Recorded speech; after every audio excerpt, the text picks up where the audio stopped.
नमस्कार। हिंदी साधन चैनल में आप सभी का एक बार फिर से हार्दिक स्वागत है। आज हम सभी इस वीडियो में असाध्य वीणा काव्य के दूसरे भाग को देखेंगे। एक भाग हमने पहले ही बना रखा है, अगर आपने उसे नहीं देखा है तो अवश्य ही देख ले, उसे देखने के बाद ही इसे देखें। तो चले हम शुरू करते हैं। कविता के बारे में पहले वीडियो में ही चर्चा कर लिए हैं। अब शेष कविता की पंक्तियों की तरफ आगे बढ़ते हुए पंक्ति कुछ इस प्रकार है।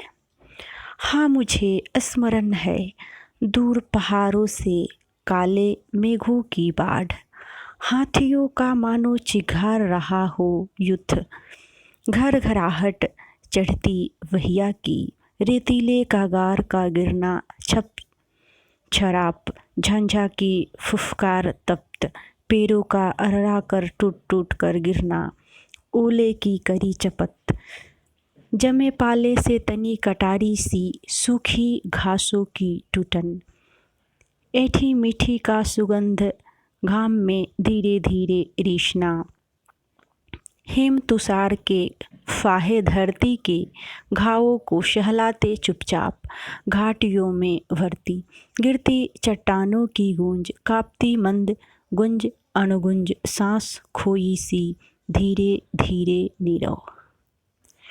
प्रसंग है राजा साधक केशकमलिनी को वीणा के निर्माण की सुनी सुनाई कहानी सुनाता है। व्याख्या है। प्रियंवद कहता है कि मुझे याद है दूरवर्ती पर्वतों पर हाथियों के चिघाड़ते हुए झुंड के समान बादल, बाढ़ की क्रमशः बढ़ती जाने वाली घर घराहट, नदी के किनारे पर छप छराप की ध्वनि करता हुआ जल में गिर पड़ना, आंधी के झोंकों से पेड़ों का टूटकर गिरना, ओलों की मार आदि। सर्दी में पाला जम जाने के कारण सूखी घास का कटारी के समान तिरक कर टूटना, घास के प्रभाव से सूख कर ऐठी मिट्टी का धीरे धीरे रिसना, बर्फ़ के गिरने के साथ ही बर्फ़ के फाहों का मानो धरती की घावों को चुपचाप सहलाना, चट्टानों के गिरने की आवाज़ से घाटियाँ भर जाना, वह कांपती सी आवाज़ धीमी गूंज और प्रतिगूंज के साथ ही साथ तप्त हो जाती थी, अंत में सांस में खोकर धीरे धीरे बिल्कुल ही शांत हो जाना आदि सब याद है। अगली पंक्ति है कविता की। मैं नहीं नहीं मैं कहीं नहीं, ओ रे तरु ओ बन, ओ स्वर संभार नादमय संस्ती, ओ रस पलावन, मुझे क्षमा कर भूल अंकिचन को मेरी, मुझे ओट दे ढक ले छाले ओ शरण्य, मेरे गूंगेपन को तेरे सोए स्वर सागर का ज्वार डुबा ले, आ मुझे भुला तू उतर वीण के तारों में, अपने से गा, अपने खगकुल को मुखरित कर, अपनी छाया में पले, मार्गों की चौकनियों को ताल बांध, अपनी छाया तप वृष्टि पवन पल्लव कुसुमय की लय पर, अपने जीवन संचय को कर छंद युक्त, अपनी प्रज्ञा को वाणी दे, तू गा तू गा, तू सन्निध्य पा तू खो, तू आ तू आ, तू गा तू गा। प्रसंग है प्रस्तुत काव्य कवि अज्ञे के द्वारा विरचित आंगन के पार द्वार में संकलित असाध्य वीणा से उद्धत है। प्रियवंद विगत दृश्यों के स्मरण से चकित और विचलित हो जाता है और कहता है कि मुझको प्रत्येक स्वर लहरी मुझसे सोख लेती है और मैं स्वर युक्त होकर वायु सा उड़ता रहता हूँ। मैं तो अपनों को विस्मित कर शब्द में लियमान हो रहा हूँ।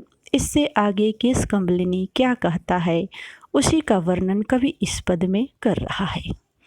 व्याख्या है। प्रियवंद स्वयं को किरीट तरु को समर्पित करता हुआ कहता है कि मैं कहीं नहीं हूँ, मेरा कोई अस्तित्व नहीं है। हे तरु और हे जंगल, यह स्पष्ट है, मेरी स्थिति, मेरा अस्तित्व कहीं नहीं है। हे तरु, तुम ही स्वरों को संभालने वाले हो, तुम ही नाद में सृष्टि, तुम ही संगीत में रस की बाढ़ ला सकते हो। अतः हे तरु, मेरी तुच्छता को, अंकचन को भूल जाओ और मुझे क्षमा कर दो। मुझे अपनी ओट में ले लो, मुझे ढक लो, मुझ पर छा जाओ। तुम मुझे शरण देने में समर्थ हो, अतः मुझे शरण में ले लो ताकि तुम मेरी मुखबानी को अपने शुद्ध स्वर सागर में डुबा सको। साधक स्वर साधना का कोई भी गोप अपने ऊपर नहीं लेता, इसीलिए वह विशाल वक्ष से कहता है कि मुझे तू भुला दे और इस असाध्य वीणा के तारों में तुम स्वयं ही उतर आ, अर्थात इन तारों में स्वर को भर दे। तो इस वीणा के तारों के मध्य से अपने आप ही कुछ गा। तो अपने आप को स्वयं ही व्यक्त कर। तेरे आसपास या तेरे ऊपर जो पक्षियों का समूह रहता है, उसके स्वरों को तो स्वयं ही मुखरित कर दे।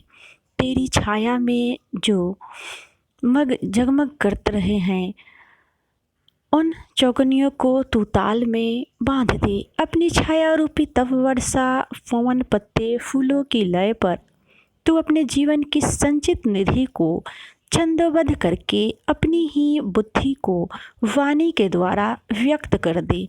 हे विशाल वृक्ष, जब तू इस प्रकार अपनी अभिव्यक्ति करोगे तो तुम ही वास्तव में गाओगे। अतः तुम गाओ, तुम उस वातावरण का सामीप्य पाकर उसमें ही लीन हो जाओ। तुम आ जाओ, यह वीणा तुम्हारा ही अंग है, अतः इस वीणा के रूप में तुम स्वयं ही हो। अतः तुम गाओ, तुम गाओ। अगली पंक्ति है, राजा जागे समाधि से संगीतकार का हाथ उठा था, कांपी थी उंगलियां। अलस अंगराई लेकर मानो जग उठी थी वीणा। किलक उठे थे स्वर शिशु, नीरव पद रखता जालिक मायावी। सधे करों से धीरे धीरे धीरे डाल रहा था जाल हेम तारों का। व्याख्या है, राजा जग उठे अर्थात राजा की एकाग्रता भंग हो गई, क्योंकि उसने देखा था कि समाधि में लीन प्रियमंद का हाथ सहसा उठ गया था और उसकी उंगलियां वीणा को बजाने के लिए थिरकने लगी थी। ऐसा प्रतीत होने लगा था कि मानो वीणा अंगराई लेती हुई जाग उठी। स्वर रूपी शिशु किलकारी भर रहे हैं। शांत भाव से कदम रखता हुआ जालिक मायावी प्रियमंद सधे हुए हाथों से धीरे धीरे वीणा के तारों को झंझना रहा था। अगली पंक्ति है, सहसा वीणा झंझना उठी, संगीतकार के कानों में ठंडी पिघलती ज्वाला सी झलक गई। रोमांच एक बिजली सा सबके तन में दौड़ गया। अवतरित हुआ संगीत स्वयंभू, जिसमें सोता है अखंड ब्रह्मा का मौन। अशेष प्रभा में डूब गए सब एक साथ, सब अलग अलग एकाकी पार तीरे। राजा ने अलग सुना जय देवी यशः गाए, वरमाला लिए गाती थी मंगल गीत। धुंधवी दूर कहीं बजती थी, राजमुकुट सहसा हल्का हो गया था, मानो हो फूल शिरीष का। ईर्ष्या, महदकांक्षा, द्वेष, चाटुता सभी पुराने लुगरे से झड़ गए। निखर गया था जीवन कांचन, धर्म भाव से जिसे न्यौछावर वह कर देगा। व्याख्या है, अचानक वीणा के तार झंझना उठे। वीणा वादन में तल्लीन प्रियंवद की आंखों में शीतल पिघली हुई ज्वाला सी झलकने लगी। सभा में उपस्थित सभी सदस्य प्रसन्न हो गए और उनके शरीर में बिजली की धारा सी दौड़ गई। इस असाध्य वीणा के तारों से स्वतः ही संगीत निशस्त होने लगा, जिसमें पूर्ण प्रकाश में ब्रह्मा का अखंड मौन व्याप्त रहा। संगीत की इन स्वर लहरियों में सभी सभासद डूब गए थे। सभी पृथक पृथक अनुभव करके उनको पार जाने लगे। राजा ने भी उनको सुना और उनका पृथक अनुभव किया। उनकी अनुभूति है कि यशस्वी विजय देवी स्वकर में वरमाला लेकर मंगल गीत गा रही है। कहीं दूर पर विजय धुंध भी निदानित हो रही है। राजा को अनुभव हुआ कि उनके मस्तक पर विराजमान राजमुकुट का भार सहसा ही ऐसा हल्का हो गया जैसे वह शिरीष का फूल हो। कवि का अभिप्राय है कि संगीत के स्वरों के प्रभाव के सामने राजपाट महत्वहीन होकर रह गया था। राजा के आनंद राजत्व के कारण जो दंभ, ईर्ष्या, द्वेष, महत्वाकांक्षा, चाटुकारिता के प्रभाव आदि जो कुछ भी थे, वह सब स्वर संगीत के अखंड प्रभाव से रुई के पुराने लुगरे की समान झरकर अर्थात नष्ट हो गए थे। उनके जीवन और चेतना में तपे सोने की भांति विसार आ गया था। वह सोचने लगा था कि वह अपने निखरे जीवन को ही मानवता की धार्मिक भावना पर कर्तव्य भावना से न्योछावर कर देगा। अगली पंक्ति है, राजा ने अलग सुना, छटती बदली में एक कौध कह गई, तुम्हारे ये मणि माणक, कंठहार, पटवस्त्र, मेखला, किंकिन सब अंधकार के कण है ये, आलोक एक, प्यार अनन्य उसी की, विधुलता घेरती रहती है रसभार मेघ को, थिरक उसी की छाती पर, उसमें छिपकर सो जाती है अस्वस्थ सहज विश्वास भरी रानी, उस एक प्यार को साधेगी। व्याख्या है, उस असाध्य वीणा से मुखरित होने वाले महान स्वर संगीत की रानी को अलग अनुभूति हुई।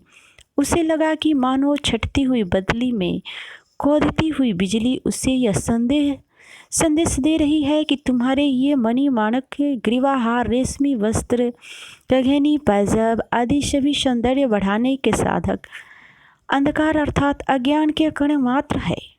मात्र जहाँ तक प्रकाश का प्रश्न है, वह मात्र एक ही है और वह है अनंत ब्रह्म के प्रति प्यार का अनन्य भाव। आनंद रूपी बादलों में उस ब्रह्म की छटा ही कौंधने वाली बिजली की लता बनकर खिलती रहा करती है। उसी के मेघवत स्वरूप से समस्त रसों की सृष्टि एवं वृष्टि हुआ करती है। उसी अनंत के सीने पर थिरक कर वह रस आनंद की विद्युत छटा अंत में उसी में ही समा जाया करती है।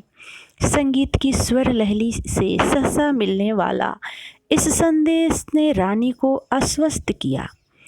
रानी ने अपने हृदय से यह निश्चय कर लिया कि मैं उस अनंत ब्रह्मा के उसी आनंदमय प्रेम की साधना करने की चेष्टा करूंगी और अपने जीवन को उनके प्रति समर्पित करूंगी। अगली पंक्ति है, सबने भी अलग अलग संगीत सुना इसको, वह कपा वाक्य सा प्रभुओं का उसको, आतंक मुक्ति का आश्वासन इसको, वह भरी तिजोरी में सोने की खनक उसे, बटुली में बहुत दिनों के बाद अनकी सौंधी खुदबुद, किसी एक को नई वधू की सहमी सी पायल ध्वनि, किसी दूसरे को शिशु की सी किलकारी, एक किसी को जाल फंसी मछली की तर्पण, एक अपर को चहक मुक्त नभ में उड़ती चिड़िया की, एक तीसरे को मंडी के ठेलम ठेल ग्राहकों की अस्पर्शता भरी बोलियाँ, चौथे को मंदिर के तालयुक्त घंटा ध्वनि और पांचवें को लोहे पर सधे हथौड़े की समचोटे और छठे को लंगर पर कसम कसा रही नौका पर लहरों की अविराम थपक, बटिया पर चमरौधे की रूधी चाप, सातवें के लिए, आठवें को कुलिया की कटी मेड़ से बहते जल की छुलछुल, इसे गमक नाटिन की एरी के घुंघरू की, उसे युद्ध का ढोल, उसे साझा गोधुली की लघु टुनटुन, उसे प्रलय का डमरू नाद, इसको जीवन की पहली अंगराई पर, उसको महाजम विकराल काल। व्याख्या है, प्रियंवद ने असाध्य वीणा से जो संगीत मुखरित किया उसे राजा रानी के अतिरिक्त वहाँ उपस्थित जन समुदाय ने भी सुना। सभी ने उससे पृथक पृथक अनुभव किया। किसी को वह प्रभु का वाक्य सा प्रतीत हुआ, तो किसी को जीवन के सभी प्रकार के आतंकों से छुटकारा दिला पाने के समर्थ प्रतीत हुआ, और धन लोभी को वह तिजोरी से भरे धन की खड़क सा सुनता प्रतीत हुआ। सामान्य किसान जन को वह भड़ोली में बहुत दिनों बाद भरे जा रहे अन्न के दानों के स्वर सा मधुर आह्लादक प्रतीत हुआ। किसी को वह नवोढ़ा के पायजेबों के घुंघरुओं की आवाज़ के समान मधुर आकर्षक प्रतीत हुआ, तो किसी को वह नवजात शिशु की किलकारी के समान, और किसी को जाल में फंसी मछली की सी तर्पण सा प्रतीत हुआ, अर्थात एक नई जिजीविषा का अनुभव किया। किसी को वह मुक्त आकाश में मुक्त भाव से उड़कर चहचहाते पंछियों के स्वर संगीत का सा प्रतीत हुआ, तो किसी को वह मंडियों की भीड़ भाड़ में ग्राहकों की चढ़ चढ़ कर दी जा रही बोलियों के समान सा प्रतीत हुआ, तो किसी को मंदिरों में आरती के समय बजने वाली घंटियों की ध्वनियों के समान प्रतीत हुआ, और किसी को वह संगीत घन पर रखे लोहे पर हथौड़े की करारी चोट पर रही ध्वनि सा प्रतीत हुआ। किसी को वह लंगर में बंधे हुए नौका पर पड़ने वाले लहरों की थाप के समान प्रतीत हुआ।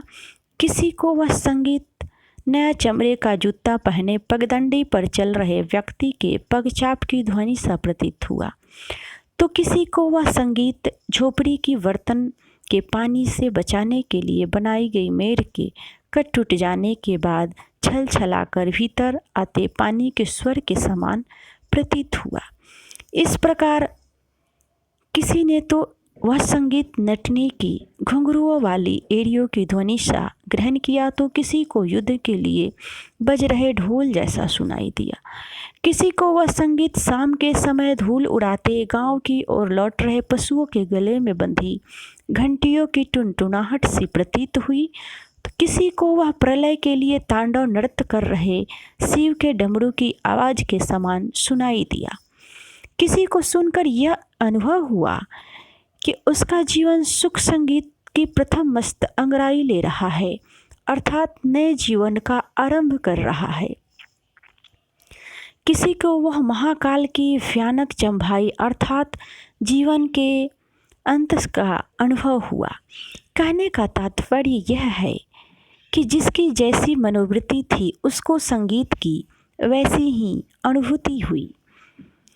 अगली पंक्ति है, सब डूबे तीरे झीपे जागे, सो रहा बंसवद स्तंभ, यथा सबकी अलग अलग जागी, संधित हुई पा गई विलग, बीना फिर मुख हो गई साधु साधु। राजा सिंहासन से उतरे, रानी ने अर्पित की सतलरी माल, जनता बिहवल कह उठी धन्य हे स्वरजित, धन्य धन्य धन्य। व्याख्या है, प्रस्तुत सभी सभासद महान संगीत साधक प्रियमद द्वारा असाध्य वीणा वादन की स्वर लहरी में सभी तल्लीन विभोर हो गए। सभी अपनी मनोभावों के किनारे पर तैरकर पहुंच गए। सभी ने अपनी अनुभव क्षमता से जीवन सार को पा लिया। कुछ ने आत्मविभोर को झपकियाँ ले ली, तो कुछ इस संगीत कला के प्रभाव से जाग उठे। सभी सभासद वीणा के मधुर एवं विराट संगीत के वशीभूत होकर शांत जड़ हो गए, परंतु सभी का अस्तित्व उनकी स्थिति के अनुरूप बना रहा। लेकिन उस महान संगीत ने सभी की चेतना को समन्वित प्रवाहित कर दिया। समन्वित प्रभावित होते हुए भी सभी ने पृथक पृथक अनुभव किया। सभी एक स्वर में धन्य धन्य वाह वाह कह उठे। राजा अपना सिंहासन छोड़कर संगीतकार के पास आ गए। रानी ने अपनी रत्न विजड़ित 7 लड़ियों वाली माला अपने गले से उतारकर संगीतकार को समर्पित कर दी। सभी सभासद भाव विभोर हो धन्य धन्य कह उठे। सभी ने कहा, हे स्वर के जीतने वाले, वीणा को साधने वाले, तुम धन्य हो, तुम्हारी कला धन्य है, तुम महान हो।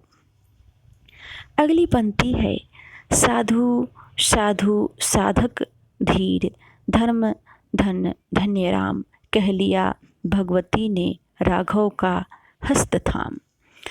संगीतकार वीणा को धीरे से नीचे रख ढक मानो, गोदी में सोए शिशु के पालने डालकर मुग्ध माँ हट जाए। दिध में दुलारती उठ खड़ा हुआ, पढ़ते राजा का हाथ उठा करता आवर्जन बोला, श्रेय नहीं कुछ मेरा, मैं तो डूब गया था स्वयं शून्य में। वीणा के माध्यम से अपने को मैंने सब कुछ को सौंप दिया था। सुना आपने जो वह मेरा नहीं न वीणा का था, वह तो सब कुछ की तथता ही महाशून्य, वह महामौन अविभाज्य अनाप्त अद्रवित अप्रमेय जो शब्दहीन सब में गाता है। नमस्कार कर मुड़ा प्रियवंद केश कंबलनी लेकर कंबल गेह गुफा को चला गया। उठ गई सभा सब अपने अपने काम लगे, युग पलट गया प्रिय पाठक यो मेरी वीणा भी मौन हुई। व्याख्या है, संगीतकार प्रियवंत केश कंबलिनी गुफा गेह ने अपनी गोद में रखी वीणा को एक और धीरे से रखकर ढककर उसे ऐसे देखा मानो कोई माँ गोदी में सोए बच्चे के पालने में सुलाकर उनकी ओर मुग्ध दृष्टि से देखती खड़ी रहती है। वह पुरस्कार देने हेतु बढ़े राजा के हाथ को रोकते हुए कहने लगा कि हे राजन, इसका मुझे कुछ भी यश नहीं मिलना चाहिए। मैं तो अपने को असमर्थ मानकर शून्य में डूब गया था। वीणा के माध्यम से मैंने अपना सर्वस्व शून्य को समर्पित कर दिया था। इस वीणा के माध्यम से आपने जो कुछ भी सुना है वह न मेरा था न वीणा का था, वह तो महाशून्य महामौन की देन थी जो स्वयं में अविभाज्य अनाप्त अद्रवनशील और अनुमान से परे हैं, जो शब्दहीन होकर भी सभी में गाता है। यह कहते हुए केश कंबलिनी ने अपना कंबल उठाया और अपनी गुफा की ओर चल दिया। सभी सभासद उठकर चले गए। ऐसा प्रतीत होता है मानो युग परिवर्तन हो गया। इसके उपरांत कवि कहता है कि प्रिय पाठकों, मेरी सरस्वती वाणी मौन हो गई, अर्थात मैंने इस कविता में जो कहना था वह कह दिया। तो ये था असाध्य वीणा काव्य का दूसरा भाग। अगले वीडियो में मिलते हैं, तब तक के लिए आप सभी को वीडियो देखने के लिए बहुत बहुत धन्यवाद।